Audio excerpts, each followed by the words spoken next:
Have you ever noticed how the harder you try to fall asleep, the more awake you become? Or how desperately trying to remember a name makes it disappear completely?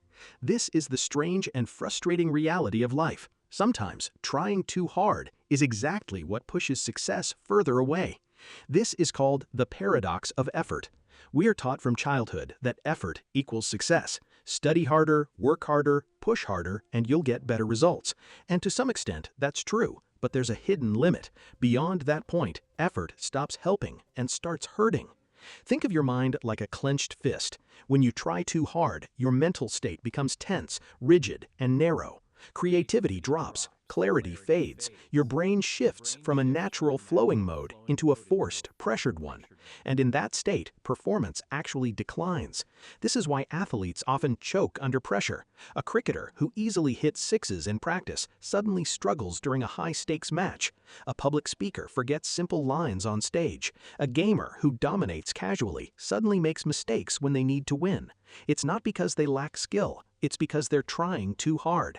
When you over-effort, your brain activates stress responses, your body tightens, your breathing becomes shallow, and your focus becomes overly narrow. Instead of trusting your training or instincts, you start controlling every small movement consciously, and that breaks the natural rhythm that led to success in the first place. In simple terms, effort interferes with flow. Flow is that magical state where everything feels effortless. Time slows down, actions happen automatically. You're fully present, yet not forcing anything. Whether it's writing, sports, coding, or even conversations, your best moments often come when you're not trying too hard. But here's the paradox: you cannot force flow. The moment you try to enter flow, you've already lost it.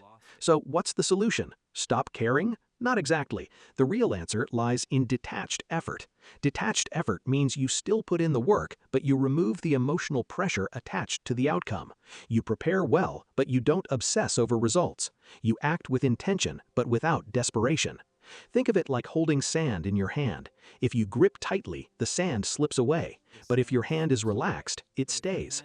Life works the same way. When you're too attached to success, you create anxiety. Anxiety leads to overthinking. Overthinking disrupts natural performance, and suddenly something simple becomes complicated. Let's take a common example: social interaction. If you walk into a conversation trying too hard to impress someone, your words become unnatural. You second-guess yourself. You monitor every reaction. And ironically, that makes you less attractive or interesting. But when you're relaxed, not trying to prove anything, you're more authentic. Your personality flows naturally, and people respond to that.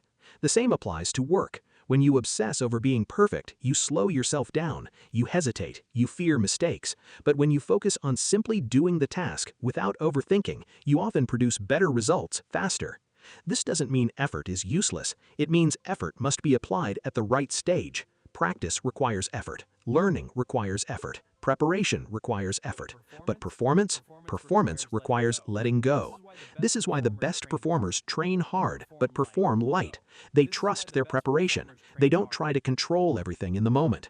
They allow their skills to express themselves naturally.